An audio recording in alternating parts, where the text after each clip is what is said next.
this is Elizabeth from Gabriel Family Adventures, and today I'm going to share with you a review of the Grand Princess boat, which is through Princess Cruises.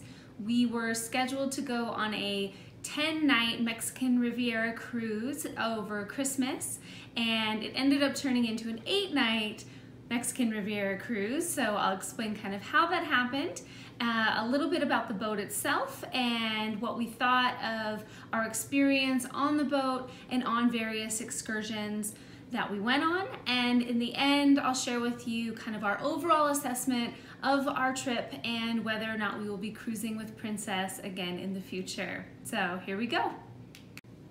Okay, so we initially booked this trip only a few weeks before it was actually scheduled to leave, and unfortunately because of that, when it comes to holiday cruising, they're really popular. So you really don't have a lot of choices when it comes to room location, size of the room, etc., etc.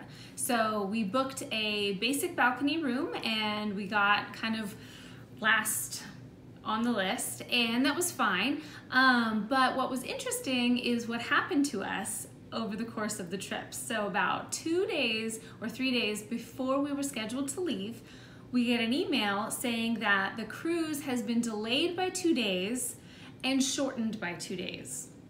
So that was interesting. And we came to find out later that something went wrong on the boat that they had to fix, so they had to put it into some big time maintenance thing.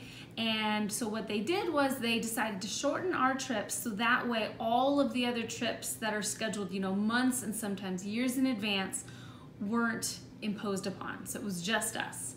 What Princess did as an apology is that they gave us the percentage back of the time that we lost, so we got that as a refund, plus we were given a 30% off voucher if we wanted to book an additional cruise sometime within that next calendar year, and we were also given some onboard credits as an apology. The frustrating part for us was that they had to do some changes with the stops along the Mexican Riviera. So we were looking forward to the initial itinerary, and that itinerary was changed pretty drastically in order to fit us in to an 8-day experience instead of a 10-day experience. The initial itinerary was scheduled for us to stop at Manzanillo, which is a place that I've never been to, and then we were going to go to Mazatlan, Puerto Vallarta, and Cabo San Lucas. So I was really excited to go to some places I had been in Mexico before, as well as some new experiences. But unfortunately, because of what happened and the shortness of the trip, they just couldn't make it as far. So they had to change it up so that the real itinerary of what we had was a stop in Mazatlan, in Cabo San Lucas, and then in Ensenada, which is kind of the northern part of Mexico. And so that was our end itinerary, which I'll discuss our port stops in a little bit. The boat itself is as nice as basic cruise ships come. The problem with it is that it's really old. It was built in 1998, and so it just feels dated. It was updated. It went through a major reno about 7 years ago, but it feels a little darker, tons of wood everywhere, so it just feels a little smaller and a little more cramped.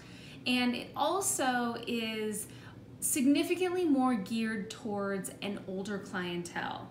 Now, one of the reasons we picked the cruise was that it leaves out of San Francisco, California, and we were living in California at the time, so for us it was really appealing to not have to jump on an airplane to go somewhere to go on a cruise. We could just drive our car to a long-term parking lot, and then we didn't have to worry about what we were packing, so we were really excited about that.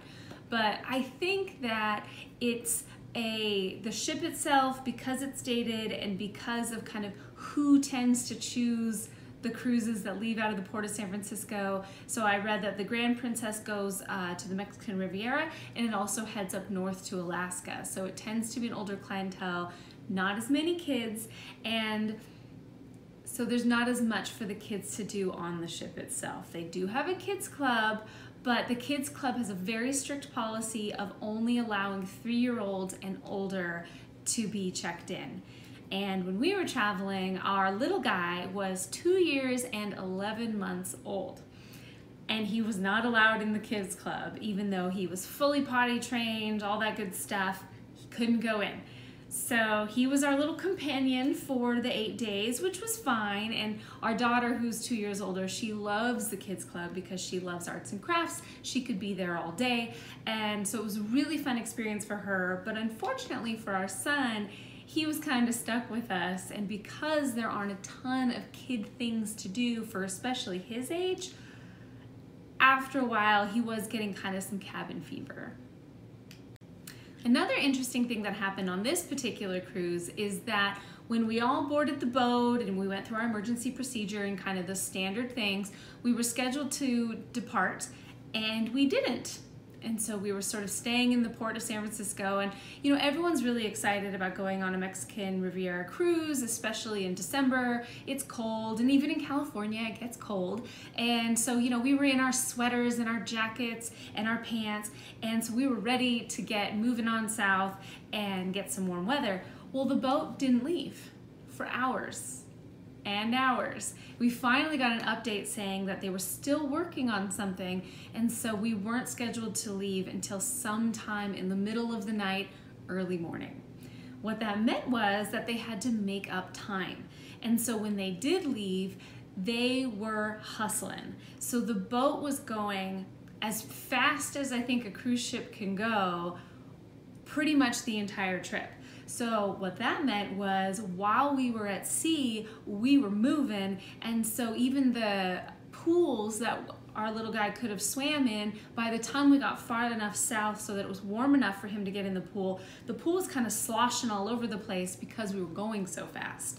And I don't get motion sickness at all. I mean, I can read a book in a car. I never get sick. And even I got a little queasy at times. When I attempted to go exercise in the gym, I thought I was gonna concuss myself on the treadmill. I moved over to the elliptical. I still felt kind of sick. So I just gave up and played penny slots instead of exercising, which I felt like was a positive compromise. But if you get motion sickness, whoo-wee, I think this was gonna be a tough trip for you for sure. So like I said, we booked a standard balcony room. It wasn't very big. It had a pull-down bunk bed that kind of came out of the ceiling that seemed a little precarious for our young children, but I think for kids who don't roll as much as mine do in the middle of the night, I think it's perfectly fine. They do have a safety rail up top, and then they have a couch that folds into a bed as well as two twins that are pushed together to make kind of a makeshift king/queen bed. And so the room, it was fine. It did start to feel very small by, you know, days 6, 7, and 8, but it got the job done. And our staffer, who was the kind of cabin liaison who helped clean the room and answer any questions that you have, he was absolutely wonderful. And so I felt like the service was top notch, what you would expect from a cruise line. I feel like cruise lines are very good about having, you know, really good service members who are dedicated to their ship, and that was definitely the case. But do I wish we had gotten a slightly bigger room since we were on the cruise ship for 8 nights? I do, yeah. I wish we had booked earlier. And so for our next holiday cruise, we ended up booking that one as soon as we got home from this one because we wanted to make sure to get the size of room that we wanted. Hey. Keaton, Merry Christmas. Look who came. Koopy, who's that from? Who came today? Keaton, it's Christmas. I think Santa Claus found you. Were you guys good kids this year? I can't believe it. It's Pokemon. Pikachu. I love Pikachu. Koopy, what did you get? Oh my gosh, I got this. That's so cool. It's like a video game. No, I stick this candy in here. No, it's a game. He plays games. Koopy, what did you get? What did you get, bud? What's this? Is that a transformer? Did you get transformer? Look what Koopy gets. All right, when it comes to our port stops, one of our stops was in Cabo San Lucas, and Cabo has a special place in my heart because that's where my husband and I were married, and we've been there many times. So we chose not to book an excursion through the ship because the marina is really, really close. The cruise ships are actually too big to park at the marina, so you have to take what's called tender boats, which are the little orange emergency boats. They kind of take you over into the port. And what's a little tricky about that, and you'll discover this if you've cruised around the Caribbean, there's certain stops where you have to take the tender boats, is that you tend to wait in line a little bit longer just because it takes them a while. Even though they're running the tender boats as fast as they can, it takes a lot longer than if you can just walk the plank and get off of the boat. So we went over to the marina and we decided to book a glass bottom boat tour that took us out to see some fish and to go by the arches, and it was very inexpensive. They take US dollars, so you don't have to worry about exchanging your money into pesos or anything like that. And then we decided to have lunch and sort of hang at the beach right by the marina, and there's tons of restaurants there, lots of loud music. It is a pretty popular place for kind of the college crowd, but we had a great time. The kids played in the sand. We had quesadillas and nachos and yummy beer, and so we had a really nice day. And our stop in Cabo actually happened to be Christmas Day. Merry Christmas, Koopy! Merry Christmas, Keaton! Keaton, where are we?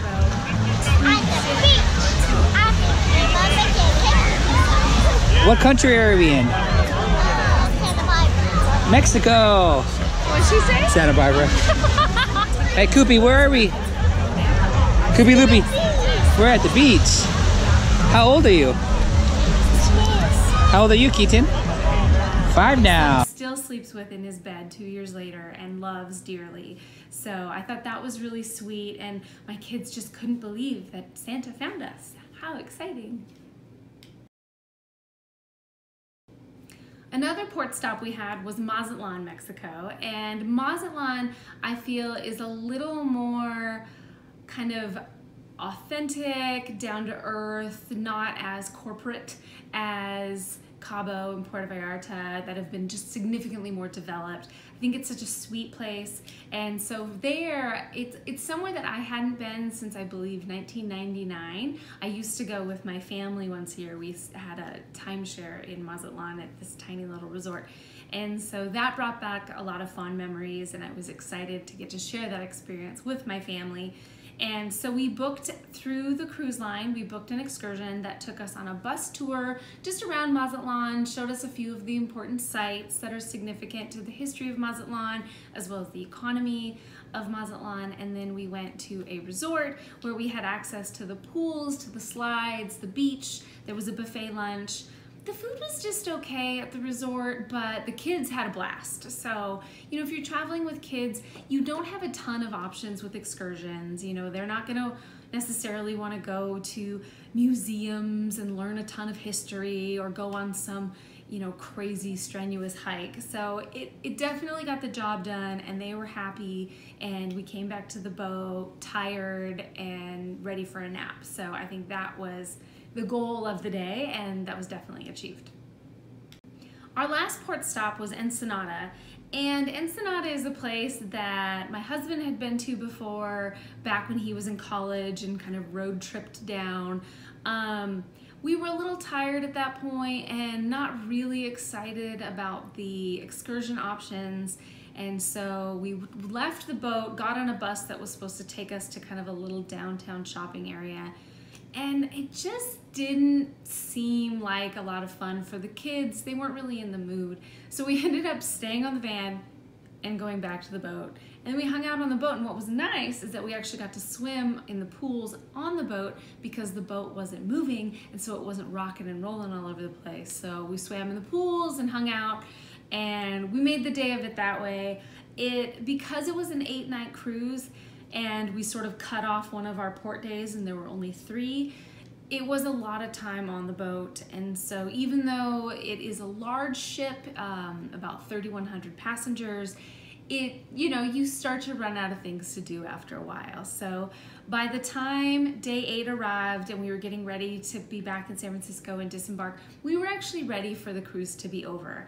So I think if the kids were a little bit older and had more access to the kids club or were a little more independent, maybe that would have changed things, because 10 nights with a 2-year-old, 2 years and 11-month-old, and a 5-year-old, they got a little kind of cabin fevery after a while. And so we were ready to be done. It was almost a blessing in disguise for us that the trip was cut short by 2 days. And I think 10 nights would have been a little much for us. So overall, that was, I guess, a good thing for us. I don't know if the other passengers had the same sentiment. The food on the cruise ship was excellent. We did not do any fine dining, upgraded dining options. We just went to the regular sit down where you kind of get dressed up and sit down for dinner most nights. They were showing the Polar Express one night, and so we thought it would be really fun to just grab some pizza and hang out. And so you basically hang out on pool chairs, and they set out blankets for everybody, and so we could watch the Polar Express with our pizza, and that was really sweet. And the kids loved that. We got all snuggled in because it was kind of cold that night, and watched the movie Under the Stars, which we enjoyed. But the rest of the times, we just dined in the formal dining area, and the food was really good. I felt like there were plenty of options for my husband and myself and for the kids. The wait staff, because you have the same wait staff the entire trip, they get to know you really well, and so by day 3 or so they can anticipate what drinks the kids will want, what we're probably going to order, and so it feels very personalized. And I do enjoy that about cruise ships, that you do get that sort of relationship with the wait staff because you're assigned to the same individuals when you're seated. It was really nice. Whole day view, just an old sweet song keeps Georgia on my mind.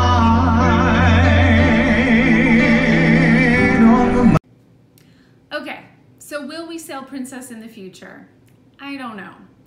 I do know that if we choose to, it will be a newer ship and something that we will look for things that are more kids-centric, because the point of the trip isn't just for my husband and I to have fun, but it's for the entire family to have fun. So what we decided to do the following holiday is we actually went on Royal Caribbean on their DreamWorks experience ship, the Liberty of the Seas, and I've made a review video of that. We did have a very nice time. And this holiday we're actually going on Carnival on a ship that went into service in 2016. So we're going to try to kind of sampler menu all of the major cruise lines and see which one we like the best, and if having a newer ship makes that big of a difference, or is it really about the port stops, or whatever the case may be. So if you're interested in what the future holds when it comes to our cruising, please subscribe to this channel, because I'll be posting lots of reviews of our different adventures, both in the past as well as some that are coming up for us in the very near future. And if you choose to cruise Princess, you will have a fine time, but just know that it is a little dated, and it's pretty cold leaving out of San Francisco till you get far down south. So it'll take about a day or two until you hit that warm weather. If you're hoping for a hot Christmas cruise, it's maybe a better option to leave out of, say, Miami or Galveston, Texas, where you can get warmer weather a lot faster. So just some things to think about, and have a wonderful trip, and I will see you later.